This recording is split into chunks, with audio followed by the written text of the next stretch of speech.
ಸನ್ಮಾನ್ಯ ಅಧ್ಯಕ್ಷರೇ, ಆದಷ್ಟು ಹೊಸ ವರ್ಷದ ಮೊದಲ ಅಧಿವೇಶನದಲ್ಲಿ ಕರ್ನಾಟಕದ ರಾಜ್ಯಪಾಲರ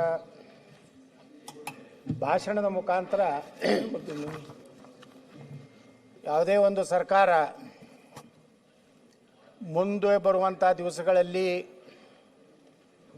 ಏನು ಅಭಿವೃದ್ಧಿಯನ್ನು ಮಾಡ್ತೀವಿ, ಯಾವ ರೀತಿ ಕರ್ನಾಟಕವನ್ನು ನಾವು ಅಭಿವೃದ್ಧಿ ಪಥದಲ್ಲಿ ಒಯ್ತೀವಿ ಅನ್ನೋಂಥ ಒಂದು ವಿಚಾರವನ್ನು ಹೇಳುವಂಥದ್ರ ಸಲುವಾಗಿ ಗೌರವಾನ್ವಿತ ರಾಜ್ಯಪಾಲರಿಂದ ಭಾಷಣವನ್ನು ಮಾಡಿಸುವಂಥ ಒಂದು ಸಂಪ್ರದಾಯ ಇದೆ. ಆದರೆ ಯಾವುದೇ ಸರ್ಕಾರ ಇರ್ಬೋದು, ಯಾವುದೇ ರೀತಿಯಿಂದ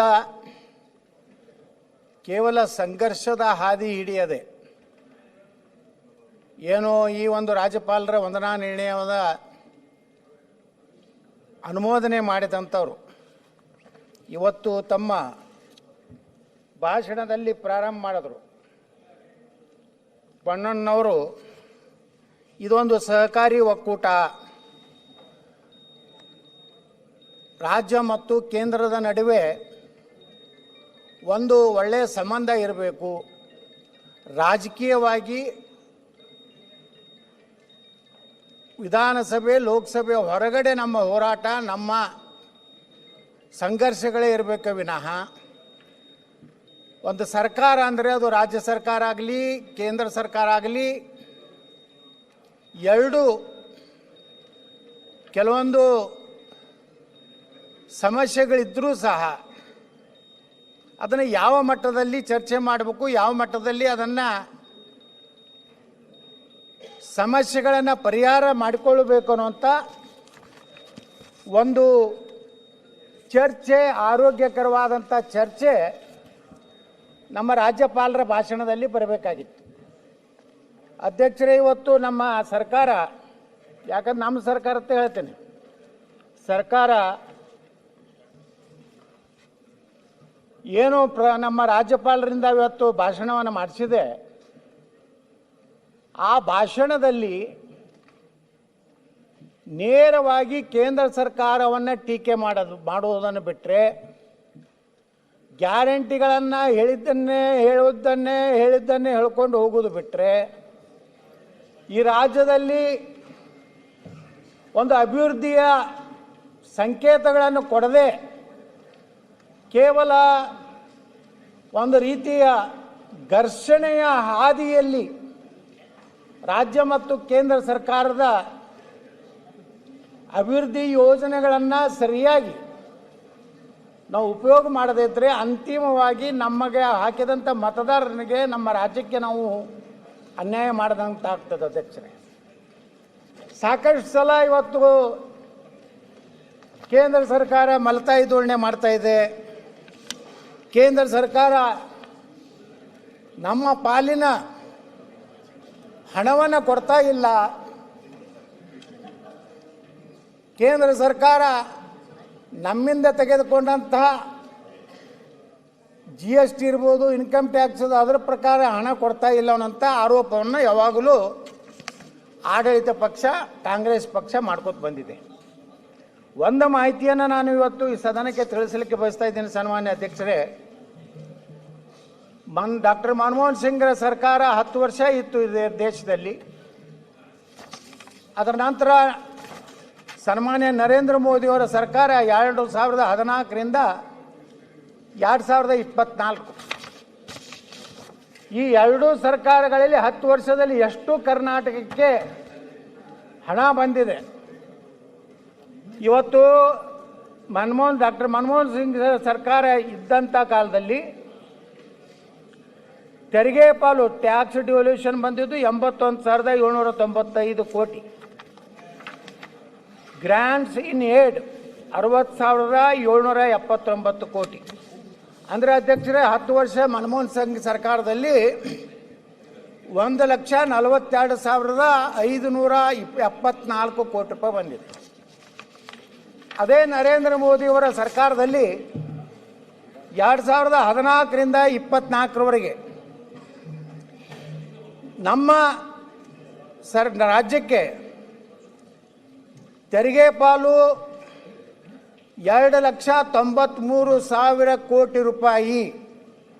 ಅಂದರೆ UPA ಸರ್ಕಾರದಲ್ಲಿ ಬರಬೇಕಾದಂಥ ಹಣಕ್ಕಿಂತ ಸುಮಾರು 258% ನರೇಂದ್ರ ಮೋದಿಯವರು ಕರ್ನಾಟಕಕ್ಕೆ ಇವತ್ತು ಅನುದಾನವನ್ನು ಕೊಟ್ಟಿದ್ದಾರೆ. ಏನು ಗ್ರ್ಯಾಂಟ್ಸ್ ಇನ್ ಏಡದಲ್ಲಿ ಸುಮಾರು 2,26,000 ಕೋಟಿ ಅಭಿವೃದ್ಧಿಗಾಗಿ ಕರ್ನಾಟಕಕ್ಕೆ ಹಣ ಕೊಟ್ಟಿದ್ದಾರೆ. ಅಂದರೆ ಸುಮಾರು 273 ಪಟ್ಟು ಕರ್ನಾಟಕಕ್ಕೆ ಸನ್ಮಾನ್ಯ ನರೇಂದ್ರ ಮೋದಿಯವರು ಇವತ್ತು ಹೆಚ್ಚು ಸಹಾಯವನ್ನು ಮಾಡಿದಂಥ ಯಾರಾದರೂ ಪ್ರಧಾನಮಂತ್ರಿ ಇದ್ದರೆ ಅದು ನರೇಂದ್ರ ಮೋದಿಯವರು ಅಂತೇಳಿ ನಾನು ಭಾಳ ಹೆಮ್ಮೆಯಿಂದ ಹೇಳಲಿಕ್ಕೆ ಬಯಸ್ತಾ ಇದ್ದೇನೆ ಅಧ್ಯಕ್ಷರೇ. UPA ಸರ್ಕಾರದಲ್ಲಿ ಬಂದಂಥ ಒಟ್ಟು ಅಭಿವೃದ್ಧಿ ಹಣ 1,42,574 ಕೋಟಿ. ನರೇಂದ್ರ ಮೋದಿಯವರು 10 ವರ್ಷದಲ್ಲಿ ಬಂದಂಥ ಅಭಿವೃದ್ಧಿ ಹಣ 5,19,000 ಕೋಟಿ. ಇದು ಅಂಕೆ ಸಂಖ್ಯೆಗಳು ಕೇಂದ್ರ ಸರ್ಕಾರ ಕೊಟ್ಟಂಥ ಅಂಕೆ, ಏನು ನನ್ನ ಮನೆಯಲ್ಲಿ ತಯಾರು ಮಾಡೋದಂಥದ್ದಲ್ಲ. ಇವತ್ತು ನರೇಂದ್ರ ಮೋದಿಯವರ ಬಗ್ಗೆ ಆಗಲಿ ಕೇಂದ್ರ ಸರ್ಕಾರದಲ್ಲಿ ಆಗಲಿ ಇವತ್ತೊಂದು ಸರ್ವೆ ಮಾಡಿದ್ದಾರೆ ಅಧ್ಯಕ್ಷರು, ಇವತ್ತೇ ಬಂದಿದೆ ಪತ್ರಿಕೆಯಲ್ಲಿ. ಇಂದು ಚುನಾವಣೆ ನಡೆದರೆ NDAಗೆ 352 ಸ್ಥಾನಗಳು ಭಾರತದಲ್ಲಿ ಸಿಗ್ತವೆ. ನೀವು ಸುಳ್ಳು ಅಪಪ್ರಚಾರ ಮಾಡಿದ್ರೆ ಈ ದೇಶದ ಜನ ನರೇಂದ್ರ ಮೋದಿಯನ್ನು ಬಿಟ್ಟು ಕೊಡುವಂಥ ಪ್ರಶ್ನೆ ಈ ದೇಶದಲ್ಲಿ ಇಲ್ಲ ಅನ್ನುವಂಥ ಮಾತನ್ನು ನಾನು ಭಾಳ ಸ್ಪಷ್ಟವಾಗಿ ಹೇಳಕ್ಕೆ ಬಯಸ್ತಾ ಇದ್ದೇನೆ. ಇವತ್ತು 352 ಲೋಕಸಭೆಗಳನ್ನು ಗೆಲ್ಲುವುದರ ಮೂಲಕ ಕಾಂಗ್ರೆಸ್ ಮತ್ತೆ ಕೇವಲ 80 ಸೀಟ್ಗಳು ಗೆಲ್ಲಲಿಕ್ಕೆ ಸಾಧ್ಯ ಇದೆ ಅನ್ನುವಂಥ ಮಾತನ್ನು ಇವತ್ತು ಹೇಳಿದ್ದಾರೆ. ಆದರೆ ಅನೇಕರು ನಮ್ಮ ಭಾರತೀಯ ಜನತಾ ಪಾರ್ಟಿ ಮಿತ್ರರು ಕೇಂದ್ರ ಸರ್ಕಾರವನ್ನು ನರೇಂದ್ರ ಮೋದಿಯವರನ್ನು ಹೊಗಳೋದು. ಹಾಗಾದರೆ ಕರ್ನಾಟಕದಲ್ಲಿ ಯಾಕೆ ನರೇಂದ್ರ ಮೋದಿಯವರ ಮಾಡೆಲನ್ನು ಅನ್ವಯವನ್ನು ನಮ್ಮ ಭಾರತೀಯ ಜನತಾ ಪಾರ್ಟಿ ಅನ್ವಯಿಸಲಿಲ್ಲ? ಇಲ್ಲಿ ಸಾಕಷ್ಟು ಭ್ರಷ್ಟಾಚಾರ, ಸರಿಯಾದ ಆಡಳಿತ ಇಲ್ಲಾರ್ದಕ್ಕೆ ಬರೀ ನರೇಂದ್ರ ಮೋದಿಯವರು ಬರೀ ಕೇವಲ ಕೇಂದ್ರ ಸರ್ಕಾರಕ್ಕಲ್ಲ, ರಾಜ್ಯದಲ್ಲಿಯೂ ನರೇಂದ್ರ ಮೋದಿ ಅಂತ ಒಂದು ಸರ್ಕಾರ ಈ ರಾಜ್ಯದಲ್ಲಿ ಬರಬೇಕನ್ನುತ್ತಾ ಜನರ ಅಪೇಕ್ಷೆ ಇತ್ತು. ಆದರೆ ನರೇಂದ್ರ ಮೋದಿಯವರನ್ನು ಹೋಲುವಂಥವ್ರು ಕರ್ನಾಟಕ ರಾಜ್ಯದಲ್ಲಿ ಕೆಲಸ ಮಾಡದೇ ಇರೋದು ಪರಿಣಾಮವಾಗಿ ಇಲ್ಲಿ 56 ಸೀಟಿಗೆ ನಾವು ಬಂದು ಕೂತಿದ್ದೀವಿ. ಕೇವಲ ಕೇಂದ್ರ ಸರ್ಕಾರ ಹೊಗಳೋದ್ರಿಂದ ಹೊಟ್ಟೆ ತುಂಬುವುದಿಲ್ಲ. ಇವತ್ತು ನಮ್ಮ ರಾಜ್ಯದ ಮುಖ್ಯಮಂತ್ರಿಗಳು ಭಾಳ ಅನುಭವಿಗಳಿದ್ದಾರೆ, ಅನೇಕ ಹಿರಿಯ ಸಚಿವರು ಅದಾರೆ. ಅವರು ಈ ಅವಧಿ ಇಲ್ಲ ಅಥವಾ ಮುಂದಿನ ಅವಧಿ ರಾಜಕೀಯದಿಂದ ವಿಶ್ರಾಂತಿ ಜೀವನಕ್ಕೆ ಹೋಗ್ಬೋದು. ಆದರೂ ಒಂದು ವಿನಂತಿಯನ್ನು ಮಾಡ್ಕೋತೀನಿ, ಇವತ್ತು ಹೋಗುವ ಕಾಲದಲ್ಲಿ ರಾಜ್ಯದ ಜನರಿಗೆ ಇವತ್ತು ನ್ಯಾಯಯುತವಾಗಿ ಸಿಗಬೇಕಾದಂಥ ಅಭಿವೃದ್ಧಿ ಆಗಲಿ, ಘರ್ಷಣೆ ಇರಲಾರ್ದೇ ಇವತ್ತು ನಮ್ಮ ರಾಜ್ಯದ ಅಭಿವೃದ್ಧಿಯನ್ನು ಮಾಡಬೇಕಾದಂಥ ಜವಾಬ್ದಾರಿ ಭಾಳ ದೊಡ್ಡ ಜವಾಬ್ದಾರಿ ಇದೆ. ಆದರೆ ಅದು ಆಗ್ತಾಯಿಲ್ಲ ಅಧ್ಯಕ್ಷರೇ. ಇವತ್ತು ನೋಡಿ, ನಿನ್ನೆ ಗುತ್ತಿಗೆದಾರರ ಸಂಘದವರು ಪತ್ರಿಕಾಗೋಷ್ಠಿಯನ್ನು ಮಾಡಿ ಏನು ಹೇಳ್ತಾರೆ ಅಂದರೆ, ನಿನ್ನೆನೆ kickbacks doubled under your government, contractors write to Siddu. ಈ ರೀತಿ ಭ್ರಷ್ಟಾಚಾರ ದಿನದಿಂದ ದಿನಕ್ಕೆ ಒಂದು ಸರ್ಕಾರದಿಂದ ಒಂದು ಸರ್ಕಾರಕ್ಕೆ ಏರ್ತಾನೆ ಹೋಗ್ತಾ ಇದೆ. ಅವಾಗ ಬೊಮ್ಮಾಯಿ ಸರ್ಕಾರ ಇದ್ದಾಗ 40% ಸರ್ಕಾರ 40 CM ಸರ್ಕಾರ ಅಂತೇಳಿ ಅಪವಾದ ಮಾಡ್ತಿದ್ರು, ಟೀಕೆ ಮಾಡ್ತಿದ್ರು. ಒಂದು ಮುಖ್ಯಮಂತ್ರಿ ಹುದ್ದೆಗೆ ಯಾರೇ ಆಗಲಿ ಏನು ಗೌರವ ಕೊಡೋದೇ ಬೊಮ್ಮಾಯಿಯವರನ್ನು ಅಪಮಾನ ಮಾಡುವಂಥದ್ದು, ರೋಡ್ಗಳಲ್ಲಿ ಕಾಂಪೌಂಡಿಗೆ ಬೀದಿ ಬೀದಿಯಲ್ಲಿ ಈ ರಾಜ್ಯದ ಮುಖ್ಯಮಂತ್ರಿಗಳ ಹರಾಜನ ಮಾಡುವಂಥ ಪರಿಸ್ಥಿತಿ ಈ ರಾಜ್ಯದಲ್ಲಿ ನಾವು ನೋಡಿದ್ದೀವಿ. ಈಗ ಅವರೇ ಅಧಿಕಾರಕ್ಕೆ ಬಂದಿದ್ದಾರೆ, ಅವರೇ ಕುರ್ಚಿ ಮೇಲೆ ಕೂತಿದ್ದಾರೆ. ಆ 40% ಅಂತ ನೀವೇನು ಹೇಳ್ತಾ ಇದ್ರಲ್ಲ, ಆ 40ರಿಂದ 100% ಭ್ರಷ್ಟಾಚಾರ ಅಂತ ಹೋಗೋದು ಸಾಧ್ಯ ಇಲ್ಲ. ಇದನ್ನು ಯಾರೂ ನಾನು 100% ಒಳ್ಳೆಯ ಸರ್ಕಾರ ಕೊಡ್ತೀನಿ ಅನ್ನೋಂಥ ಪರಿಸ್ಥಿತಿ ರಾಜ್ಯದಲ್ಲಿ ಯಾರ್ದೂ ಇಲ್ಲ, ನಾವು ಒಪ್ಕೋತೀನಿ. ಆದರೆ 40% ಅಂತ ನೀವೇ ಏನು ಟೀಕೆ ಮಾಡಿದ್ರಲ್ಲ, ಅದಕ್ಕಿಂತ ಕಡಿಮೆ ಮಾಡುವಂಥ ಪ್ರಯತ್ನ ಏನು ಮಾಡಿದ್ರಿ? ಅವಾಗ ಯಾರೋ ಒಬ್ಬ ಕಾಂಟ್ರಾಕ್ಟ್ ಗುತ್ತಿಗೆದಾರ ದಿನಾಲೂ BJP ವಿರುದ್ಧ, ಅವಾಗ ಎಷ್ಟು ಅವ್ರ ಬಗ್ಗೆ ಕಳಕಳಿ. ಆ ಗುತ್ತಿಗೆದಾರ ಅಧ್ಯಕ್ಷ ಏನು ಕೆಂಪೇಗೌಡ ಏನೋ ಇದೆ ಅವ್ರ ಹೆಸರು, ಕೆಂಪಣ್ಣನವ್ರ ಬಗ್ಗೆ ನಮ್ಮ ಮುಖ್ಯಮಂತ್ರಿಗಳು, ಅಂದಿನ ವಿರೋಧ ಪಕ್ಷದ ನಾಯಕರು ಮತ್ತು ಕಾಂಗ್ರೆಸ್ ಅಧ್ಯಕ್ಷರು ಎಷ್ಟೋರಿಗೆ ಗೌರವ ಕೊಟ್ಟು ಕೆಂಪಣ್ಣ ಹೇಳಿದ್ದಾರೆ 40% ಇದೆ, ಈ ಭ್ರಷ್ಟ ಸರ್ಕಾರ, ಅಯೋಗ್ಯ ಸರ್ಕಾರ ಅಂತ ಹೇಳೋರು. ಇವತ್ತು ಅದೇ ಗುತ್ತಿಗೆದಾರ ಸಂಘ ಕೆಂಪಣ್ಣ ಸತ್ತ ಮೇಲೆ ಯಾರು ಬಂದವರು ಗೊತ್ತಿಲ್ಲ, ಮಂಜುನಾಥ್ ಅವರು ಹೇಳಿದ್ದನ್ನು ಸಹ ನೀವು ಒಪ್ಕೋಬೇಕಾಗ್ತದಲ್ಲ. ಎಂದು ಕೆಂಪಣ್ಣನ ನೀವು ಒಪ್ಕೊಂಡಿರಲ್ಲ, ಇವತ್ತು ಮಂಜುನಾಥರು ಭ್ರಷ್ಟಾಚಾರ ನಡೆದಿದ್ದ ಒಪ್ಕೋಬೇಕು. ಮುಖ್ಯಮಂತ್ರಿಗಳು ಕರೆದು ಮಾತಾಡಬೇಕು, ಏನಪ್ಪ ಎಲ್ಲೆಲ್ಲಿ ಈ ರೀತಿ ಕರಪ್ಷನ್ ನಡೆದಿದೆ. ಇವತ್ತು ನೋಡಿ ಅಧ್ಯಕ್ಷರೇ, ಏನು ಇವತ್ತು ಎಷ್ಟು ಇವತ್ತು ನಮ್ಮ ಗುತ್ತಿಗೆದಾರರ ಬಾಕಿ ಇದೆ ಅನ್ನೋಂಥದ್ದನ್ನು ಪೂರ್ತಿ ಇವತ್ತು ಮಾಹಿತಿ ಕೊಟ್ಟಿದ್ದಾರೆ ಅವರು. ಇವತ್ತು ಎಷ್ಟು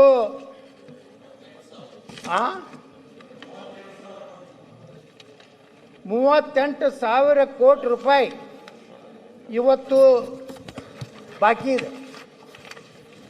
ಜಲಸಂಪನ್ಮೂಲ ಇಲಾಖೆಯಲ್ಲಿ 13,000 ಕೋಟಿ. ಹಂಗಾದ್ರೆ ನೀರಾವರಿ ಎಲ್ಲಿ ಆಗ್ತದೆ ಅಧ್ಯಕ್ಷರೇ? ಕೃಷ್ಣಗೆ ಎಂತ ನ್ಯಾಯ ಸಿಗ್ತದೆ? ಕಾವೇರಿಗೆ ಎಂತ ನ್ಯಾಯ ಸಿಗ್ತದೆ? ಆ ಕೇಂದ್ರ ಸರ್ಕಾರ ಕೂಡ 5,000 ಕೋಟಿ ಬಗ್ಗೆನೇ ನೀವು ಚರ್ಚೆ ಮಾಡ್ತೀರಿ. ಇಲ್ಲಿ ಇನ್ನೋರಿಗೆ ರಾಜ್ಯ ಸರ್ಕಾರದಿಂದ DPR ಕಳಿಸಿಲ್ಲ. DPR ಕಳಿಸಲಾರ್ದೇ ಸರ್ಕಾರ ಅಲ್ಲಿ ಸರ್ಕಾರ ಬಿಡುಗಡೆ ಹೆಂಗೆ ಮಾಡ್ತದೆ?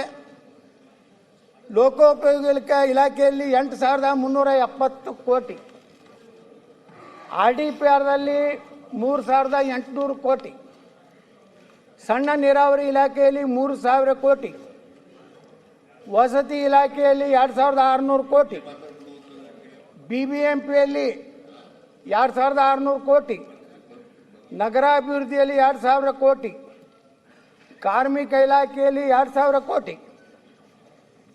ಇವತ್ತು ಈ ರೀತಿ ಗುತ್ತಿಗೆದಾರರ ಹಣ ಕೊಡದೇ ಇದ್ದರೆ, ಅವ್ರು ಹೇಳಿದ್ದಾರೆ ಅಧ್ಯಕ್ಷರೇ, ನಾವು 8ನೇ ತಾರೀಕಿಗೆ ಮಾರ್ಚ್ 5ರಿಂದ ಕರ್ನಾಟಕದಲ್ಲಿ ಎಲ್ಲ ಕಾಮಗಾರಿಗಳನ್ನು ಸ್ಥಗಿತ ಮಾಡ್ತೀವಿ. ಇವತ್ತು ಗುತ್ತಿಗೆದಾರರು ಆತ್ಮಹತ್ಯೆ ಮಾಡ್ಕೋತಾ ಇದ್ದಾರೆ, ಮನೆ ಮಠ ಎಲ್ಲ ಮಾರ್ಕೊಂಡು. ಅಧ್ಯಕ್ಷರೇ, ಹಳ್ಳಿಗಾಡಿನಲ್ಲಿ ಕರ್ನಾಟಕದಲ್ಲಿ ಗುತ್ತಿಗೆದಾರರು ಖಾಸಗಿ ಬಡ್ಡಿಯನ್ನು ತೊಗೊಂಡು ಬಂದು 5%, 10%, 1 ಲಕ್ಷ ಸಾಲ ಖಾಸಗಿಯಲ್ಲಿ ತಂದರೆ 5% ಅಂದ್ರೆ ಅಧ್ಯಕ್ಷರೇ 1 ಲಕ್ಷಕ್ಕೆ 5,000 ರೂಪಾಯಿ ಆಗ್ತದೆ. 10%ನಲ್ಲಿ ತೊಗೊಂಡಿದ್ದಾರೆ. ನಮ್ಮಲ್ಲಿ ಗುತ್ತಿಗೆದಾರ ಬಂದು ಕಣ್ಣೀರು ಹಾಕ್ತಾರೆ. ಏನು ಮಾಡಿದ್ರು ಒಟ್ಟೆ ಬ್ಯಾಂಕಿನ ಸಾಲ ಮುಗಿಸ್ಲಿಕ್ಕೆ ಆಗ್ತಾ ಇಲ್ಲ, ಆತ್ಮಹತ್ಯೆ ಮಾಡ್ಕೋತಾ ಇದ್ದಾರೆ. ಅವರ ಪರಿಸ್ಥಿತಿ ಇವತ್ತು ಗುತ್ತಿಗೆದಾರರ ಬಗ್ಗೆ ನಾನೇನೋ ಗುತ್ತಿಗೆದಾರರ ಪರವಾಗಿ ನಾ ಮಾತಾಡ್ತಾ ಇದ್ದೇನೆ ತಿಳ್ಕೊಬೇಡ್ರಿ ಸನ್ಮಾನ್ಯ ಅಧ್ಯಕ್ಷರೇ. ಗುತ್ತಿಗೆದಾರರಿಗೆ ನೀವು ಸರಿಯಾಗಿ ಹಣ ಕೊಟ್ಟರೆ ಅಭಿವೃದ್ಧಿ ನೋಡ್ರಿ. BJP ಕಾಂಗ್ರೆಸ್ ಇದು ಬೇಡ, ಯಾರು ನೋಡ್ರಿ ಯಾವ ಸರ್ಕಾರ ಇರ್ತದಲ್ಲ ಅವರು ಇಟ್ಟು ಬಾಕಿ ಇಟ್ಟು ಹೋಗೋರೆ. ನಾಳೆ ನಿಮ್ಮ ಸರ್ಕಾರ ಮುಂದಿನ ಯಾರು ಬರ್ತಾರಲ್ಲ, ನಾಳೆ ನಮ್ಮದೇ ಸರ್ಕಾರ ಬರ್ಬೋದು. ಅಲ್ಲ BJPಯಲ್ಲಿ ಇಲ್ಲ, ನೀವು ನಿಮ್ಮದೇ ಸರ್ಕಾರ. ಅದು ಯಾವ ಥರ ಎತ್ತಳವ್ರೆ? ನೀವು BJPಯಲ್ಲೇ ಇಲ್ಲ. ಇರಿ ಯತ್ನಾಳ್ ಜೊತೆ ನೀವಿದ್ದೀರಿ. ಗೋಪಾಲಕೃಷ್ಣ ಅವರೇ, ಅಲ್ಲ ಅಣ್ಣ, ಗೋಪಾಲ್ ಬಿಜೆಪಿ ಕೃಷ್ಣ. ಇಲ್ಲ ನಮ್ ಸರ್ಕಾರ ಅಂದ್ರೆ ನೀವು ಗೋಪಾಲ್ ಕೃಷ್ಣ. ನೀವು ಪಕ್ಷೇತರಾಗಿ ನಮ್ ಸರ್ಕಾರ ಅಂತ ಹೇಳಿ. ನಾಳೆ ನಿಮ್ಗೆ ಟಿಕೆಟ್ ಸಿಗಲಿಲ್ಲ ಅಂದ್ರೆ ನನ್ನ ಬಲ್ಲೆ ಬರ್ಬೇಕಾಗ್ತದೆ. ಅಂತ ನನಗೆ ಇಲ್ಲಿ ಹುಷಾರ್. ತಂದೆ. ಹುಷಾರ್, ಎಚ್ಚರಿಕೆಯಿಂದ ಮಾತಾಡ್ಬೇಕು ನನ್ನ ಬಗ್ಗೆ. ಅಲ್ಲ ನಾನ್ ಹೇಳಿದ್ದು ಅಧ್ಯಕ್ಷರೇ, ನಮ್ ಸರ್ಕಾರ ಬಂದ್ರೆ ಅಂದ್ರಲ್ಲ ಅದಕ್ಕೆ ಹೇಳಿದ್ದ. ಇಲ್ಲ ನೋಡಿ, ಸರ್ಕಾರ ಅದು ಕಾಂಗ್ರೆಸ್ ಇರಲಿ, ಬಿಜೆಪಿ ಇರಲಿ, ಜನತಾದಳ ಇರಲಿ, ಬರೀ ನಾವು ಹಿಂದಿನ ನೆಪ ಮಾಡ್ಕೊಂಡು ಕುಂಡ್ರೋದಲ್ಲ. ಇವತ್ತು ನಮ್ಮ ಹಿಂದಿನ ಸರ್ಕಾರ ಯಾವ ರೀತಿ ಇದನ್ನ ಗುತ್ತಿಗೆದಾರರ ನೀವು ಹಣವನ್ನು ಪಾವತಿ ಮಾಡ್ತೀರಿ, ನಾಳೆ ಮಾರ್ಚ್ ಅನ್ನೋದ್ರ ಒಳಗಾಗಿ ಇದೇನು ನಮ್ಮ 38,000 ಕೋಟಿ ರೂಪಾಯಿ ನೀವು ಅವರ ಹಣ ಕೊಟ್ಟರೆ ಸನ್ಮಾನ್ಯ ಮುಖ್ಯಮಂತ್ರಿಗಳು ಈ ರಾಜ್ಯದಲ್ಲಿ ಕೆಲಸಗಳು ಪ್ರಾರಂಭ ಆಗ್ತವೆ. ನೀವು ಏನು ಮಾಡ್ತೀರಿ ನೋಡಿ, ಏನಾಗಿಬಿಟ್ಟಿದೆ ಇವತ್ತು ಎಲ್ಲೋ ಸಿಗೂ ಕಮಿಷನ್ ಕೊಡಬೇಕು, ಟೆಂಡರ್ ಬರೀ ಅದನ್ನೇ ನಿಮ್ಮದೇ ಬಿಡ್ರಿ. ನೀವು ಮಾಡಿರಿ, ನಾವು ಮಾಡಿವಿ, ನಾವು ಮಾಡಿಲ್ಲ ಅಂತ ಹೇಳಿಲ್ಲ, ನಾವು ಭಾಳ ಪ್ರಾಮಾಣಿಕ ರೀತಿ ಹೊತ್ತೇನು ಹೇಳಿಲ್ಲ. ನಾ ಹೇಳಿದೆ ಈಗ ಕೆಲವೊಂದು ಮಂದಿ ನರೇಂದ್ರ ಮೋದಿ ಅವ್ರನ್ನ ಹೊಗಳಿದ್ರು. ಹಾಗಾದ್ರೆ ನೀವು ಕರ್ನಾಟಕದಾಗ ಯಾಕೆ ಮಾಡಲಿಲ್ಲಪ್ಪ, ನರೇಂದ್ರ ಮೋದಿ ಅಂತ ಸರ್ಕಾರ ಯಾಕೆ ಕೊಡಲಿಲ್ಲ ರಾಜ್ಯದಾಗ? ಕೊಟ್ಟಿದ್ರೆ 20 ವರ್ಷ ನಮ್ಮ ಸಿದ್ದರಾಮಯ್ಯನವ್ರು ಮುಖ್ಯಮಂತ್ರಿನೇ ಆಗ್ತಿದ್ರು, ನಾವೇ ಇರ್ತಿದ್ವಿ. ಆದರೆ ಏನು ಮಾಡೋದು, ತಪ್ಪು ಯಾರು ಮಾಡಿದ್ರು ತಪ್ಪಿಗೆ ನಾನೇನು ಈ ಕಡೆ ಮಾತಾಡೋದು ಆ ಕಡೆ ಮಾತಾಡೋದಿಲ್ಲ. ನಾನು ನೇರವಾಗಿಯೇ ಮಾತಾಡ್ತೀನಿ. ನಾ ಮುಖ್ಯಮಂತ್ರಿಗಳಿಗೆ ವಿನಂತಿ ಮಾಡ್ಕೋತೀನಿ, ನೀವು ಈ ಗುತ್ತಿಗೆದಾರರ ಮಾಂಗಲ್ಯವನ್ನು ಉಳಿಸುವಂಥ ಕೆಲಸ ಮಾಡಿ. ಗುತ್ತಿಗೆದಾರರು ಪೇಮೆಂಟ್ ಒಂದು 50% ಕೊಡಿ, ಏನಾದರೂ ಮಾಡಿ, ಯಾವುದಾದ್ರೂ ಸಂಪನ್ಮೂಲ. ಇವತ್ತು ನೋಡಿ ಕೃಷ್ಣ ಮೇಲ್ದಂಡೆ ಯೋಜನೆ ನೀವು ಹೇಳಿದ್ದೀರಿ, 30 ಲಕ್ಷ ಒಣ ಭೂಮಿಗೆ, 40 ಲಕ್ಷ ನೀರಾವರಿ ಭೂಮಿಗೆ ಕೊಡಬೇಕನ್ನೋಂಥ ಒಂದು ಒಳ್ಳೆಯ ನಿರ್ಣಯ ಮಾಡಿರಿ, ಅದು ನಾವು ಸ್ವಾಗತ ಮಾಡ್ತೀವಿ. ಆದರೆ ಅದ್ರ ಜೊತೆಗೆ ಆ ಹಣ ಕೊಟ್ಟು ರೈತರನ್ನು ಒಂದೇ ಕಂತಿನಲ್ಲಿ ಕೊಡುವಂಥ ಒಂದು ಮಾತನ್ನು ಹೇಳಿದ್ದೀರಿ. ನೀವು ಒಂದು ಕಡೆ ಒಂದೇ ಕಂತಿನಲ್ಲಿ ಜಮೀನು ಹಣ ಕೊಡಬೇಕಾದ್ರೆ ಆಲಮಟ್ಟಿಯ 524.256 ಎತ್ತರದ ಕಾಮಗಾರಿಯನ್ನು ಸಮಾನವಾಗಿ ತಗೋಬೇಕಾದ್ರೆ ಗುತ್ತಿಗೆದಾರರ ಪೇಮೆಂಟ್ ಬಗ್ಗೆ ಸರ್ಕಾರ ತಮ್ಮ ಉತ್ತರದಲ್ಲಿ ನಾವು ಹೇಳಬೇಕು ಅನ್ನೋಂಥ ವಿನಂತಿಯನ್ನು ಮಾಡ್ಕೋತಾ ಇದ್ದೀನಿ. ಅಧ್ಯಕ್ಷರೇ, ಇವತ್ತು ವ್ಯವಸ್ಥೆ ಯಾರು ಅಹಿಂದ ಅಂಥೇಳಿ ನಾವು ನಾಯಕರಂತೇಳಿ ನಮ್ಮ ಮುಖ್ಯಮಂತ್ರಿಗಳು ಹೇಳ್ಕೋತಾರೆ. ಇವತ್ತು ಅಹಿಂದ ಏನಮ್ಮ SCP TSP ಸುಮಾರು 30,000 ಸಮೀಪ ಕೋಟಿ, 30,000 ಕೋಟಿ ಸಮೀಪ, 40,000 ಕೋಟಿ ರೂಪಾಯಿ ಸಮೀಪ ನೀವು SCP TSP ಹಣವನ್ನು ಗ್ಯಾರಂಟಿ ಯೋಜನೆಗೆ ಇವತ್ತು ವರ್ಗಾವಣೆ ಮಾಡಿರಿ. ಹಾಗಾದರೆ 40,000 ಕೋಟಿ ಹಣ ಏನು ನಮ್ಮ ಪರಿಶಿಷ್ಟ ಜಾತಿ ಪರಿಶಿಷ್ಟ ಪಂಗಡದ ಜನಾಂಗದವ್ರಿಗೆ ಹೋಗಬೇಕಾಗಿತ್ತು. ಅವರು ಆರ್ಥಿಕವಾಗಿ ಶೈಕ್ಷಣಿಕವಾಗಿ ಅವರು ಸಹ ಸಮಾಜದಲ್ಲಿ ಸಮಾನತೆಯಿಂದ ನೆಮ್ಮದಿಯಿಂದ ಜೀವನ ಮಾಡಬೇಕಾದಂಥ 40,000 ಕೋಟಿ ರೂಪಾಯಿ ಇವತ್ತು ನೀವು ಡೈವರ್ಟ್ ಮಾಡಿದ್ರಿಂದ ಈ ರಾಜ್ಯದ ಪರಿಶಿಷ್ಟ ಜಾತಿ ಪರಿಶಿಷ್ಟ ಪಂಗಡದ ಇವತ್ತು ಸಮುದಾಯಗಳಿಗೆ ನಿಮ್ಮ ಕೈಯಲ್ಲಿ ನೀವೇ ಸಾಮಾಜಿಕ ನ್ಯಾಯ ತಿಳ್ಕೊಂಡಿದ್ದೀರಿ. ರಾಜ್ಯಪಾಲರ ಭಾಷಣದಲ್ಲಿ ಎಲ್ಲಿ ಸಾಮಾಜಿಕ ನ್ಯಾಯ ಇದೆ? ಅವ್ರಿಗೆ ಸಿಗಬೇಕಂತ ನ್ಯಾಯಯುತ ಪಾಲನ್ನು ಆ 40,000 ಕೋಟಿ ರೂಪಾಯಿನ ಸರಿಯಾಗಿ ನಮ್ಮ SC ST ಜನಾಂಗಕ್ಕೆ ಅವರ ಅಭಿವೃದ್ಧಿಗೆ, ಆರ್ಥಿಕವಾಗಿ ಅಭಿವೃದ್ಧಿಗೆ, ಶಿಕ್ಷಣಕ್ಕೆ ಖರ್ಚು ಮಾಡಿದರೆ, ಒಳ್ಳೆ ಹಾಸ್ಟೆಲ್ ಕಟ್ಟಿದರೆ, ಒಳ್ಳೆ ಶಿಕ್ಷಣ ಕೊಟ್ಟಿದ್ದರೆ ಬಹುಶಃ ನಮ್ಮ ರಾಜ್ಯದ SC ST ಜನಾಂಗ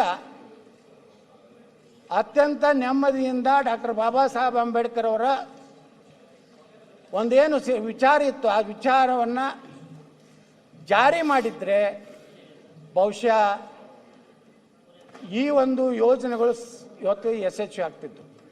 ಆದರೆ ಅಧ್ಯಕ್ಷರೇ, ಭಾಳ ದುರ್ದೈವ ಅಹಿಂದ ನಾಯಕರೇ ಮುಖ್ಯಮಂತ್ರಿ ಇದ್ದಾಗ ವಾಲ್ಮೀಕಿ ಹಗರಣ ಆಗ್ತದೆ. ಸುಮಾರು 184 ಕೋಟಿ ರೂಪಾಯಿಯಲ್ಲಿ ಮಾನ್ಯ ಮುಖ್ಯಮಂತ್ರಿಗಳೇ ಒಪ್ಪಿಕೊಂಡಂತೆ ಸುಮಾರು 85 ಕೋಟಿ ರೂಪಾಯಿ ಅವ್ಯವಹಾರ ಆಗ್ತದೆ. CBIದು ತನಿಖೆ ನಡೆದಿದೆ. ಇದು ಬಹಳಷ್ಟು ದೊಡ್ಡ ಪ್ರಮಾಣದಲ್ಲಿ ಇದರಲ್ಲಿ ಭ್ರಷ್ಟಾಚಾರ ಆಗಿದೆ ಅನ್ನುವಂಥ ಒಂದು ಕಳಂಕ ಇವತ್ತು ನಿಮ್ಮ ಸರ್ಕಾರಕ್ಕೆ ತಟ್ಟಿದೆ. ಕಾರ್ಮಿಕರ ಕಿಟ್ ಹಗರಣ ಆಯಿತು, ದಲಿತ ಮಹಿಳೆಗಳ ಮೇಲೆ ದೌರ್ಜನ್ಯ, ಜನಸಾಮಾನ್ಯರಿಗಂತರೂ ಇವತ್ತೆಲ್ಲ ಹಗರಣಗಳು ನೋಡ್ರಿ ಅಧ್ಯಕ್ಷರ, ಮೂಡ ಹಗರಣ, ವಾಲ್ಮೀಕಿ ಹಗರಣ, ವಸತಿ ಹಗರಣ, ನರೇಗಾ ಹಗರಣ, ಕಾರ್ಮಿಕ ಕಿಟ್ ಹಗರಣ, ಜನರಿಗಂತರೂ ದಿನಾಲೂ ಒಂದೊಂದು ಟ್ಯಾಕ್ಸು, ಪೆಟ್ರೋಲು, ಡೀಸೆಲು, ವಿದ್ಯುತ್ತು, ನಂದಿನಿ ಹಾಲು, ಆಲ್ಕೋಹಾಲು, ಆಸ್ತಿ ನೋಂದಣಿ ಶುಲ್ಕ, ದಿನಬಳಕೆ ವಸ್ತುಗಳು, ಸಾರಿಗೆ ದರ, ಸರ್ಕಾರಿ ಆಸ್ಪತ್ರೆಗಳ ಸೇವಾ ಶುಲ್ಕ, ಆಸ್ತಿ ಮುದ್ರಾಂಕ ಶುಲ್ಕ, ಆಸ್ತಿ ತೆರಿಗೆ, ನೀರಿನ ಬಿಲ್ಲು, ಮರಳು, ಗಣಿಗಾರಿಕೆ ಶುಲ್ಕ, ಕಸದ ಮೇಲೆ ತೆರಿಗೆ, ಅದನ್ನೂ ಬಿಡಲಿಲ್ಲ, ಕಸದ ಮೇಲೂ ಸಹ ತೆರಿಗೆ ಹಾಕುವಂಥ ಸರ್ಕಾರ ಇವತ್ತು ಆಯಿತು ಅನ್ನೋಂಥ ಪರಿಸ್ಥಿತಿ ಇವತ್ತು ಈ ರಾಜ್ಯದಲ್ಲಿ ಇವತ್ತು ನಿರ್ಮಾಣ ಆಗಿದೆ. ಇವತ್ತು ಅಧ್ಯಕ್ಷರ ರಾಜ್ಯದಲ್ಲಿ ಸುಮಾರು 2 ಲಕ್ಷ ಸರ್ಕಾರ ಕೊಟ್ಟಂಥ ಒಂದು ಅಂಕಿ ಸಂಖ್ಯೆಗಳ ಪ್ರಕಾರ ಸುಮಾರು 2,82,000 ಸರ್ಕಾರಿ ಹುದ್ದೆಗಳು ಇವತ್ತು ಖಾಲಿ ಇವೆ. ಆದರೆ ಈ 2,82,000 ಹುದ್ದೆಗಳನ್ನು ತುಂಬುವಂಥ ಪ್ರಾಮಾಣಿಕ ಪ್ರಯತ್ನ ಈ ಸರ್ಕಾರದಿಂದ ಆಗ್ತಾ ಇಲ್ಲ. ಇವತ್ತು ಲಕ್ಷಾಂತರ ನಿರುದ್ಯೋಗಿ ಯುವಕರು ಇವತ್ತು ಧಾರವಾಡದಲ್ಲಿ ಹೋರಾಟ ಮಾಡಿದ್ರು. ಮುಂದೆ ಬೆಳಗಾವಿಯಲ್ಲಿ ಮಾಡದಂತೆ ಯಾವುದೇ ಜಿಲ್ಲೆಯಲ್ಲಿ ನಿರುದ್ಯೋಗ ಯುವಕರು ಹೋರಾಟ ಮಾಡ್ತೀನಿ ಅಂದರೆ ಅದನ್ನು ಪೊಲೀಸ್ ಬಲ ಉಪಯೋಗ ಮಾಡಿ ಇವತ್ತು ಅವರ ಒಂದು ನಿರುದ್ಯೋಗಿ ಯುವಕರು ಉದ್ಯೋಗ ಸಲುವಾಗಿ ಅವರ ಹೋರಾಟವನ್ನು ಹತ್ತಿಕ್ಕುವಂಥ ಕೆಲಸ ಈ ರಾಜ್ಯದಲ್ಲಿ ಆಯಿತು. ಮಹಿಳೆಯರ ಮೇಲೆ, ಮಕ್ಕಳ ಮೇಲೆ ನಿರಂತರವಾಗಿ ದೌರ್ಜನ್ಯ, ಅತ್ಯಾಚಾರ ಈ ರಾಜ್ಯದಲ್ಲಿ ನಡೀತಾ ಇದೆ. ಬಾಣಂತಿಯರ ಸಾವು, ಪ್ರತಿಷ್ಠೆಗಾಗಿ RCB ಅಭಿಮಾನಿಗಳ ಬಲಿ, ಬ್ಯಾಂಕುಗಳ ಲೂಟಿ, ಹಾಡೋಗಲೇ ದರೋಡೆಗಳು, ಸನಾತನ ಧರ್ಮದ ಕಾರ್ಯಕ್ರಮಗಳ ಕಲ್ಲು ತೂರಾಟ,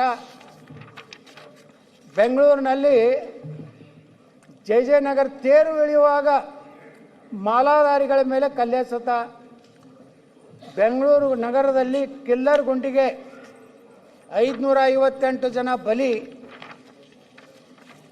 ರಾಜ್ಯದಲ್ಲಿ ಸುಮಾರು 1,585 ರೈತರ ಆತ್ಮಹತ್ಯೆ,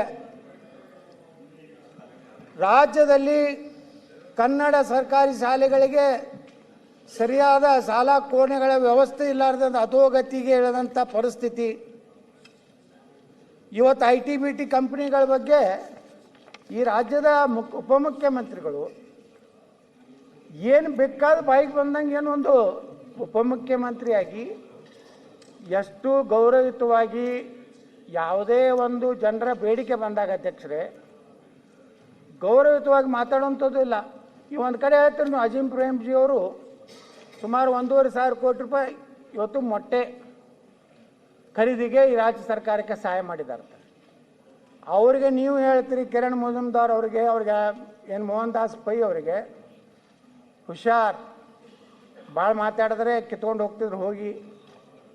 ಯಾವುದೋ ಒಂದು ಬಡಾವಣೆಯವರು ನೀರು ಬಿಡಿದ್ರೆ ನನಗೆ ಗೊತ್ತಿದೆ ಇದೆಲ್ಲ ನನ್ನ ಮುಂದೆ ಆಟ ನಡೆಯೋದಿಲ್ಲ, ಗುತ್ತಿಗೆದಾರರಿಗೆ ಬೆದರಿಕೆ, ಈ ರೀತಿ ಒಬ್ಬ ಜವಾಬ್ದಾರಿಯುತವಾದಂತಹ ಒಂದು ಸ್ಥಾನದಲ್ಲಿರೋರು ಯಾವ ರೀತಿ ಜನಸಾಮಾನ್ಯರ ಜೊತೆಗೆ ಜನರ ಸಮಸ್ಯೆಗಳಿಗೆ ಸ್ಪಂದನೆಯನ್ನು ಮಾಡಬೇಕು ಅನ್ನೋಂಥ ಒಂದು ಪರಿಸ್ಥಿತಿ ಇವತ್ತು ಸರ್ಕಾರದಲ್ಲಿ ಇರದೇ ಇರೋದ್ರಿಂದ ಒಂದು ಕಡೆ ನೀವು ಹೇಳ್ಕೊತೀರಿ ನಮ್ಮ ಸರ್ಕಾರ ಪಾರದರ್ಶಕ, ಅತ್ಯಂತ ಇಡೀ ದೇಶದಲ್ಲಿರುವಂಥ ಅನೇಕ ಸಂಸ್ಥೆಗಳು ನಮಗೆ ಅನೇಕ ಸರ್ವೆ ಪ್ರಕಾರ ನಮಗೆ ಭಾಳ ಒಳ್ಳೆ ನೋಡ್ರಿ, ಮೊದಲೇ ಪ್ಯಾರಾದಲ್ಲಿ ಹೇಳ್ತಾರೆ, ಮಾನ್ಯ ರಾಜ್ಯಪಾಲರು ಹೇಳ್ತಾರೆ, ನನ್ನ ಸರ್ಕಾರವು ಅಭಿವೃದ್ಧಿ, ಜನಸ್ನೇಹಿ ಆಡಳಿತ, ಕಾನೂನು ಮತ್ತು ಸುವ್ಯವಸ್ಥೆ ಮುಂತಾದವುಗಳಲ್ಲಿ ಅಭೂತಪೂರ್ವ ಸಾಧನೆಗಳನ್ನು ಮಾಡುತ್ತಿದೆ. ಇದ್ರಾಗ ಏನಾದರೂ ಒಂದರ ಸತ್ತಿದೆ ಅಧ್ಯಕ್ಷರೇ? ಈ ರೀತಿ ಪರಿಸ್ಥಿತಿಯಲ್ಲಿ ಅಧ್ಯಕ್ಷರೇ, ನಾ ಮುಖ್ಯಮಂತ್ರಿಗಳಿಗೆ ವಿನಂತಿ ಮಾಡ್ಕೋತೀನಿ, ನೀವು ನಿಮ್ಮ ಕಾಲದಲ್ಲಿ ಇನ್ನಾದ್ರೂ 2.5 ವರ್ಷ ಇದೆ, ಈ ಆಡಳಿತ ವ್ಯವಸ್ಥೆಯಲ್ಲಿ ಒಂದು ರೀತಿ ಗೊಂದಲ ಇದೆ. ನವೆಂಬರ್ ಕ್ರಾಂತಿಯೋ, ಡಿಸೆಂಬರ್ ಕ್ರಾಂತಿಯೋ, ಜನವರಿ ಕ್ರಾಂತಿಯೋ, ಯಾವ ಕ್ರಾಂತಿ ಆಗ್ತಿತ್ತೋ ಅಥವಾ ಇಲ್ಲೋ, ಇಲ್ಲಾಂದ್ರೆ ಇದೇ ಮುಖ್ಯಮಂತ್ರಿಗಳು 5 ವರ್ಷ ಪೂರ್ತಿ ಮುಗಿಸ್ತಾರೆ ಅನ್ನೋಂಥದ್ದು ಈ ರಾಜ್ಯದ ಜನರಿಗೆ ಸಂದೇಶ ಹೋದರೆ, ಈ ರಾಜ್ಯದ ಅಧಿಕಾರಿಗಳಿಗೆ ಸಂದೇಶ ಹೋದರೆ ಮಾತ್ರ ಆಡಳಿತದಲ್ಲ ಏನು ಕುಸಿತ ಆಗಿದೆ. ಆಡಳಿತದಲ್ಲಿ ಇವತ್ತು ಅಧಿಕಾರಿಗಳು ಯಾರ ಕಂಟ್ರೋಲ್ನಲ್ಲಿ ಇಲ್ಲ. ಅವರಿಗೆ ಗೊತ್ತು, ಇವತ್ತು ಇವ್ರು ಇರ್ತಾರೆ, ನಾಳೆ ಹೋಗ್ತಾರೆ, ನಾವು ಯಾಕೆ ಕೆಲಸ ಮಾಡೋಣ, ಯಾಕೆ ರಿಸ್ಕ್ ತಗೋಣ ಅನ್ನೋಂಥ ಒಂದು ವಾತಾವರಣ ಏನು ನಿರ್ಮಾಣ ಆಗಿದೆ. ಈ ಒಂದು ರೀತಿಯ ರಾಜ್ಯದಲ್ಲಿ ನೇತೃತ್ವದ ಒಂದು ಪ್ರಶ್ನಾರ್ಥಕ ಚಿಹ್ನೆ ಏನಿದೆ, ಇದರಿಂದ ಕರ್ನಾಟಕದಲ್ಲಿ ಕಾನೂನು ಸುವ್ಯವಸ್ಥೆ ಆಡಳಿತ ಇವತ್ತು ಮುಖ್ಯಮಂತ್ರಿಗಳ ಕೈಯಲ್ಲಿಲ್ಲ. ಯಾಕಂದ್ರೆ ನೋಡಿ ಅಧ್ಯಕ್ಷ, ನಿನ್ನೆ ಒಂದು ಅಪೇಕ್ಷೆ ಬ್ಯಾಂಕ್ ಚುನಾವಣೆಗೆ ಹೈಕಮಾಂಡ್ದವರು ಆದೇಶ ಮಾಡ್ತಾರೆ. ಇದು ರಾಜ್ಯದ ಸಹಕಾರಿ ವ್ಯವಸ್ಥೆಯಲ್ಲಿರುವಂಥ ಒಂದು ಚುನಾವಣೆ. ಇಲ್ಲಿ ಮುಖ್ಯಮಂತ್ರಿಗಳಿದ್ದಾರೆ, ಅದಕ್ಕೆ ಆದಂಥ ಅವರೇ ಸಹಕಾರಿ ಸಚಿವರಿದ್ದಾರೆ. ಇವತ್ತು ಅವರಿಗೆ ಏನು ನಿರ್ಣಯ ತಗೋಬೇಕನ್ನುವಂಥ ಅಧಿಕಾರವನ್ನು ಕಸಿದುಕೊಳ್ಳುವಂಥ ಒಂದು ಹೈಕಮಾಂಡ್ ಇದ್ದರೆ ಒಬ್ಬ ಮುಖ್ಯಮಂತ್ರಿಗಳು ಕೆಲಸ ಹೆಂಗೆ ಮಾಡ್ಲಿಕ್ಕೆ ಆಗ್ತದೆ? ಆ ಪರಿಸ್ಥಿತಿ ಈ ರೀತಿ, ಒಂದು ಉದಾಹರಣೆ ಹೇಳ್ತೀನಿ ನಾನು ಅಪೇಕ್ಷೆ ಬ್ಯಾಂಕಿಂದು. ಈ ರೀತಿ ನಿರಂತರವಾಗಿ ಆಡಳಿತದಲ್ಲಿರುವಂಥ ಯಾವುದೇ ವ್ಯಕ್ತಿಗೆ ದಿನಾಲೂ ಕಿರುಕುಳ ಕೊಟ್ಟರೆ ಆಡಳಿತ ವ್ಯವಸ್ಥೆ ಸರಿಯಾಗಿ ನಡೀಲಿಕ್ಕೆ ಸಾಧ್ಯ ಇಲ್ಲ. ಅದಕ್ಕೆ ಏನಾದರೂ ಒಂದು ಅಂತ್ಯ ಕಾಣಬೇಕಿದೆ. ಎಲ್ಲಿವರೆಗೆ ಈ ನಾಯಕತ್ವದ ಪ್ರಶ್ನೆ ಇದೆಯಲ್ಲ, ಅವರವರೊಳಗೇನೆ ನೋಡಿ, ಮೊನ್ನೆ ಶಾಸಕಾಂಗ ಪಕ್ಷದಲ್ಲಿ ಚರ್ಚೆ ಆಗ್ತದೆ, ಪೊಲೀಸ್ ಅಧಿಕಾರಿಗಳಿಗೆ 1 ವರ್ಷಕ್ಕೇ ಅವಕಾಶ ಕೊಡಬೇಕು. ಯಾವುದೇ ಪೊಲೀಸ್ ಅಧಿಕಾರಿಗಳು ಒಂದು ಪೊಲೀಸ್ ಸ್ಟೇಷನ್ಗೆ ಬಂದರೆ, ಒಂದು ಜಿಲ್ಲೆಗೆ ಬಂದರೆ, ಒಂದು ತಾಲೂಕಿಗೆ ಬಂದರೆ ಅಧ್ಯಕ್ಷರೇ, ಕನಿಷ್ಠ 2 ವರ್ಷ ಅವ್ರು ತಿಳ್ಕೊಲಿಕ್ಕೆ ಬೇಕಾಗ್ತದೆ. ಒಂದು 6 ತಿಂಗಳು ತಿಳ್ಕೊಬೇಕು, ಯಾರು ಏನು, ಯಾರು ರೌಡಿಗಳದಾರ, ಯಾರು ಕ್ರಿಮಿನಲ್ಸ್ ಅದಾರ, ಎಲ್ಲೆಲ್ಲಿ ಏನೇನು ನಡೀತದೆ. ನೀವು ವರ್ಷಕ್ಕೊಮ್ಮೆ ಲಿಲಾವ್ ಮಾಡಬೇಕು, ಪ್ರತಿ ವರ್ಷನೂ ಒಂದು ಹೊಸ PSI ತರಬೇಕು ಅನ್ನೋಂಥ ಬುದ್ಧಿ ಇಟ್ಕೊಂಡ್ರೆ ಪೊಲೀಸ್ ಇಲಾಖೆ ಏನಾಗ್ಬಿಡ್ತದೆ ಅಧ್ಯಕ್ಷರೇ, ಆ ಒಂದು ಶಾಸಕನ ತೃಪ್ತಿ ಮಾಡೋದ್ರಾಗೇ 1 ವರ್ಷ ಹೋಗ್ತದೆ. ತೃಪ್ತಿ ಮಾಡೋಕ್ಕಿಂತ ಮುಂಚೆನೇ ಆ ಶಾಸಕ ಫೋನ್ ಮಾಡಿ ಹೇಳ್ತಾನೆ, ಮುಗಿತಪ್ಪ ನಿಂದ ಅವಧಿ, ಮತ್ತೊಂದು ಗಿರಾಕಿ ರೆಡಿಯಾಗಿದೆ, ನೀ ಅಷ್ಟೇ ಕೊಡ್ತಿದ್ರ ಮುಂದುವರಿ, ಇಲ್ಕಂದ್ರೆ ನೀವು ಬೇರೆ ಜಾಗ ನೋಡ್ಕೋ ಅಂದಾಗ ಪೊಲೀಸ್ ವ್ಯವಸ್ಥೆ, ನೀವು ಏನೇ ರಾಜಕಾರಣ ಮಾಡಿ, ನಾವು ಶಾಸಕರಿದ್ದವರು ಪೊಲೀಸರ ತಪ್ಪು ಮಾಡಿದಾಗ, ಅವು ಕರಪ್ಷನ್ ಮಾಡಿರ್ಬೋದು, ಯಾವುದೇ ಒಂದು ರೀತಿ ತಪ್ಪು ಕಾನೂನು ವ್ಯವಸ್ಥೆಯಲ್ಲಿ ಮಾಡಿದಾಗ ಶಿಕ್ಷೆ ಕೊಡಿ. ಇಲ್ಲಾಂದರೆ ಮುಖ್ಯಮಂತ್ರಿಗಳೇ ಇದೇ ರೀತಿ ವರ್ಷಕ್ಕೊಮ್ಮೆ ವರ್ಗಾವಣೆ ಒಂದು ಉದ್ಯೋಗ ಮಾಡ್ಕೊಂಡ್ಬಿಟ್ರೆ ಆಡಳಿತ, ಕಾನೂನು, ಸುವ್ಯವಸ್ಥೆ ಯಾವುದೂ ಉಳಿಲಿಕ್ಕೆ ಸಾಧ್ಯ ಇಲ್ಲ. ನಾವು ಒಂದು ಮಾತು ಹೇಳ್ತೇನೆ ಮುಖ್ಯಮಂತ್ರಿಗಳಿಗೆ, ನಿನ್ನೆ ಅಜಿತ್ ಪವಾರ್ ಅವರು ಮಹಾರಾಷ್ಟ್ರದ ಉಪಮುಖ್ಯಮಂತ್ರಿ 6 ಸಲ ಉಪಮುಖ್ಯಮಂತ್ರಿ ಆದವರು ಹೇಳ್ತಿದ್ರು, ನಾವೆಲ್ಲ ನಮ್ಮ ಮಿತ್ರರು ಮಾತಾಡಾಕ ಲಕ್ಷಾಂತರ ಕೋಟಿ ರೂಪಾಯಿ ಆಸ್ತಿ ಇದ್ದು ಒಡೆಯ, ಟೈಮ್ ಬತ್ತಂದರೆ ಯಾವುದು ನಮ್ಮ ಜೊತೆಗೆ ಬರೋದಿಲ್ಲ. ನೀವು ಎಷ್ಟು ದುಡ್ಡು ಮಾಡಿ ನಾನು ಅಂಥದ್ದು ಬರೋದಿಲ್ಲ, ನೀವು ಎಷ್ಟು ಆಸ್ತಿ ಖರೀದಿ ಮಾಡಿ ನಾವು ಅಂತ ಬರೋದಿಲ್ಲ. ನಿಮಗೆ ಕೊನೆಗೆ ಬರೋದು ಅನೇಕ ಸಂದರ್ಭಗಳಲ್ಲಿ ನಾವು ಯಾಕೆ ಇವತ್ತು ನಮ್ಮ ಹಿಂದಿನ ಸ್ವಾತಂತ್ರ್ಯ ಹೋರಾಟಗಾರರನ್ನ ಯಾಕೆ ನೆನೆಸ್ಕೋತೀವಿ? ಸರ್ದಾರ್ ವಲ್ಲಭಭಾಯಿ ಪಟೇಲ್ರನ್ನ, ಇಡೀ ದೇಶವನ್ನು ಒಂದುಗೂಡಿಸಿದಂಥ, ಸುಮಾರು 565 ರಾಜ್ಯಗಳನ್ನು ಒಗ್ಗೂಡಿಸಿದಂಥ ಒಂದು ವ್ಯಕ್ತಿ ಯಾರಪ್ಪ ಅಂದರೆ ಸರ್ದಾರ್ ವಲ್ಲಭಭಾಯಿ ಪಟೇಲ್ರು. ಈ ರೀತಿ ಏನು ಒಂದು ಗೌರವವಿದೆ. ಬಹುಶಃ ನೀವು ದಾಖಲೆ ಮಾಡಿದ್ರಿ ಮುಖ್ಯಮಂತ್ರಿಗಳೇ, ಇಡೀ ಕರ್ನಾಟಕದಲ್ಲಿ ಅತಿ ಹೆಚ್ಚು ಅವಧಿಗೆ ಮುಖ್ಯಮಂತ್ರಿಯಾಗಿನ ದಾಖಲೆ ಮಾಡಿರಿ, ಅತಿ ಹೆಚ್ಚು ಬಜೆಟನ್ನು ಕೊಟ್ಟಂಥವ್ರು ದಾಖಲೆ ಮಾಡಿದ್ದೀರಿ. ಆದರೆ ನಾನು ಕೊನೆ ಮಾತು ಹೇಳ್ತೇನೆ ನಿಮಗೆ, ಅತಿ ಹೆಚ್ಚು ಭ್ರಷ್ಟಾಚಾರ ಮಾಡಿದ ಮುಖ್ಯಮಂತ್ರಿ ಅಂತೇಳಿ ಹೆಸರು ಕಳಂಕವನ್ನು ನೀವು ಹೊತ್ಕೊಂಡು ಹೋಗಬಾರದು ಅನ್ನೋಂಥದ್ದು. ಅದರ ಮೂಲಕ ಕರ್ನಾಟಕದ ಎಲ್ಲ ಉತ್ತರ ಕರ್ನಾಟಕ ಇರ್ಬೋದು, ಈ ಭಾಗದ ಕರ್ನಾಟಕ ಇರ್ಬೋದು, ಎಲ್ಲದಕ್ಕೂ ನ್ಯಾಯ ಕೊಡುವಂಥ ಕೆಲಸ ಮಾಡೋದ್ರ ಮೂಲಕ ಇವತ್ತೇನು ಸುಮ್ಮನೆ ಅಂಕಿ ಸಂಖ್ಯೆಗಳನ್ನು ಹೇಳೋದ್ರಿಂದ ಏನು ದೊಡ್ಡದಾಗೋದಿಲ್ಲ. ಅಂಕಿ ಸಂಖ್ಯೆಗಳ ಮೇಲೆ ಎಲ್ಲರಿಗೂ ಗೊತ್ತಿದೆ ಭ್ರಷ್ಟಾಚಾರ ಎಷ್ಟು ನಡೆದಿದೆ. ಸುಮ್ಮನೆ ನಮ್ಮ ಮುಂದೆ ಮಾತಾಡ್ತಾರೆ, ಆದರೆ ಹಿಂದೆ ಹೋದರೆ ನೀವು ಹೇಳೋದಕ್ಕೆ ಸತ್ಯ ಅಂತ ಹೇಳ್ತಾರೆ. ಇಲ್ಲಿ ನಮ್ಮ ಮುಂದೆ ಏನು ಹೇಳ್ತಾರೆ, ಇಲ್ಲಿ ಅವ್ರು ಮಾಡೇಬೇಕು ಪಾಪ, ಅವರು ನಮ್ಮ ಎದುರಿಗೆ ಮಾತಾಡಬೇಕು. ಯಾಕಂದ್ರೆ ಅವ್ರು ಇನ್ನೂ ಮಂತ್ರಿ ಆಗಬೇಕಾಗಿದೆ, ನಿಗಮ ಮಂಡಳಿ ಅಧ್ಯಕ್ಷರಾಗಬೇಕಾಗಿದೆ. ಈ ಎಲ್ಲ ಇರೋದ್ರಿಂದ ಮುಖ್ಯಮಂತ್ರಿಗಳಲ್ಲಿ ನಾವು ವಿನಂತಿ ಮಾಡ್ಕೋತೀನಿ, ತಮ್ಮ ರಾಜ್ಯಪಾಲರ ಭಾಷಣಕ್ಕೆ ಉತ್ತರ ಕೊಡೋ ಕಾಲದಲ್ಲಿ ನಿಮ್ಮದೇ ಆದಂಥ ಒಂದು ಬ್ಲೂ ಪ್ರಿಂಟ್ ಇಡಿ. ನಾನು ಇವತ್ತಿನಿಂದ ಈ ರಾಜ್ಯಕ್ಕೆ ಒಳ್ಳೆಯದನ್ನು ಮಾಡೋದ್ರ ಸಲುವಾಗಿ ನನ್ನ ಕೊನೆಯ ದಿನಗಳನ್ನು ನಾನು ಈ ರಾಜ್ಯಕ್ಕೆ ಒಳ್ಳೆಯದನ್ನೇ ಮಾಡಿ ಹೋಗ್ತೀನಿ. ರಾಜ್ಯದಲ್ಲಿ ಕಾನೂನು ಸುವ್ಯವಸ್ಥೆಯನ್ನು ಸರಿಯಾಗಿ ಮಾಡ್ತೀನಿ. ಭ್ರಷ್ಟಾಚಾರವನ್ನು ಸಂಪೂರ್ಣವಾಗಿ ಮಟ್ಟ ಹಾಕದಿದ್ದರೂ ಅತ್ಯಂತ ಕಡಿಮೆ ಭ್ರಷ್ಟಾಚಾರಕ್ಕೆ ತರುವಂಥ ಪ್ರಯತ್ನ ಮಾಡ್ತೀನಿ ಅನ್ನೋಂಥ ಮಾತನ್ನು ಹೇಳ್ತಾ, ಇವತ್ತು ಮಾನ್ಯ ಅಧ್ಯಕ್ಷರೇ ತಾವು ನನಗೆ ಅವಕಾಶ ಕೊಟ್ಟಿದ್ದಕ್ಕೆ ಧನ್ಯವಾದಗಳನ್ನು ಸಲ್ಲಿಸಿ